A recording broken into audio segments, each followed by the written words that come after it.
Hello and welcome to Money Mindset. In this video, I am going to talk about what an ETF is. An exchange-traded fund, also known as ETF, is a type of pooled investment security that operates much like a mutual fund. Typically, ETFs will track a particular index, sector, commodity, or other assets, but unlike mutual funds, ETFs can be purchased or sold on a stock exchange the same way that a regular stock can. An ETF can be structured to track anything from the price of an individual commodity to a large and diverse collection of securities. ETFs can even be structured to track specific investment strategies. The first ETF was the SPDR S&P 500 ETF, also known as SPY, which tracks the S&P 500 index, and which remains an actively traded ETF today. Understanding ETFs. An ETF is called an exchange-traded fund because it's traded on an exchange just like stocks are. The price of an ETF's shares will change throughout the trading day as the shares are bought and sold on the market. This is unlike mutual funds, which are not traded on an exchange, and which trade only once per day after the markets close. Additionally, ETFs tend to be more cost-effective and more liquid compared to mutual funds. An ETF is a type of fund that holds multiple underlying assets, rather than only one like a stock does. Because there are multiple assets within an ETF, they can be a popular choice for diversification. ETFs can thus contain many types of investments, including stocks, commodities, bonds, or a mixture of investment types. An ETF can own hundreds or thousands of stocks across various industries, or it could be isolated to one particular industry or sector. Some funds focus on only US offerings, while others have a global outlook. For example, green energy ETFs would contain stocks of various companies that produce green energy. An example of a stock like this is iShares Global Clean Energy, also known as ICLN, and it holds 103 stocks. Now, let's talk about the types of an ETF. Various types of ETFs are available to investors that can be used for income generation, speculation, and price increases, and to hedge or partly offset risk in an investor's portfolio. Here is a brief description of some of the ETFs available on the market today. Passive and active ETFs. ETFs are generally characterized as either passive or actively managed. Passive ETFs aim to replicate the performance of a broader index, either a diversified index such as the S&P 500 or a more specific targeted sector or trend.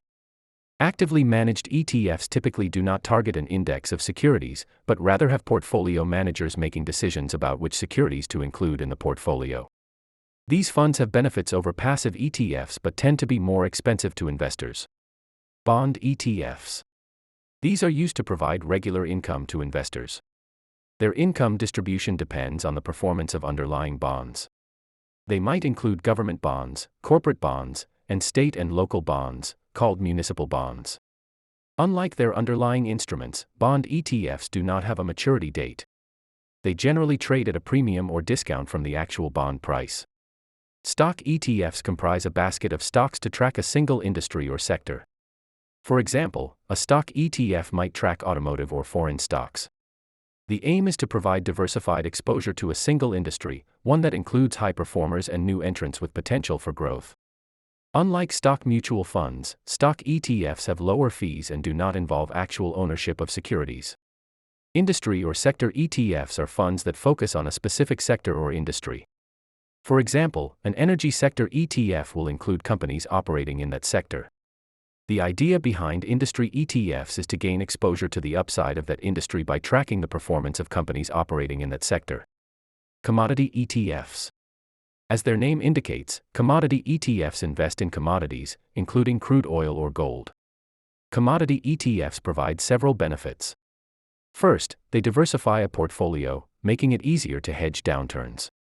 For example, commodity ETFs can provide a cushion during a slump in the stock market. Second, holding shares in a commodity ETF is cheaper than physical possession of the commodity. This is because the former does not involve insurance and storage costs. Currency ETFs are pooled investment vehicles that track the performance of currency pairs, consisting of domestic and foreign currencies. Currency ETFs serve multiple purposes. They can be used to speculate on the prices of currencies based on political and economic developments for a country.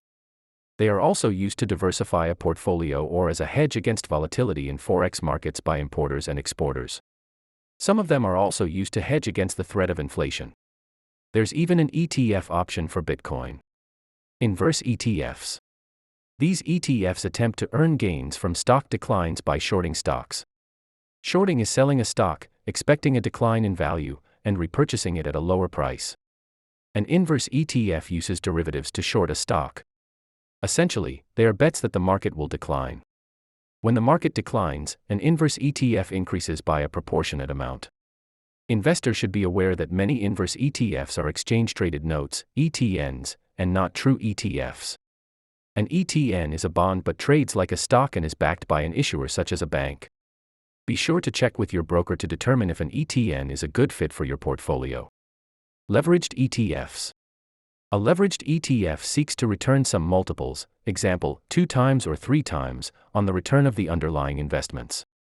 For instance, if the S&P 500 rises 1%, a 2 times leveraged S&P 500 ETF will return 2%, and if the index falls by 1%, the ETF would lose 2%. These products use derivatives such as options or futures contracts to leverage their returns. There are also leveraged inverse ETFs, which seek an inverse multiplied return. Advantages and disadvantages of ETFs. ETFs provide lower average costs because it would be expensive for an investor to buy all the stocks held in an ETF portfolio individually. Investors only need to execute one transaction to buy and one transaction to sell, which leads to fewer broker commissions because there are only a few trades being done by investors.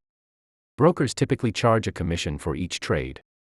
Some brokers even offer no commission trading on certain low-cost ETFs, reducing costs for investors even further. An ETF's expense ratio is the cost to operate and manage the fund. ETFs typically have low expenses because they track an index. For example, if an ETF tracks the S&P 500 index, it might contain all 500 stocks from the S&P, making it a passively managed fund that is less time-intensive. However, not all ETFs track an index in a passive manner, and may therefore have a higher expense ratio. As advantages, we have access to many stocks across various industries, low expense ratios and fewer broker commissions, risk management through diversification, and we can buy in ETFs that focus on targeted industries. For disadvantages, there are actively managed ETFs have higher fees, single industry-focused ETFs limit diversification, and lastly, the lack of liquidity. In conclusion, an exchange-traded fund is a basket of securities that trades on an exchange just like a stock does. Its share prices fluctuate all day as the ETF is bought and sold. This is different from mutual funds, which only trade once a day after the market closes. ETFs can contain all types of investments, including stocks, commodities, or bonds. Some offer US-only holdings, while others are international. An ETF offers low expense ratios and fewer broker commissions than buying the stocks individually.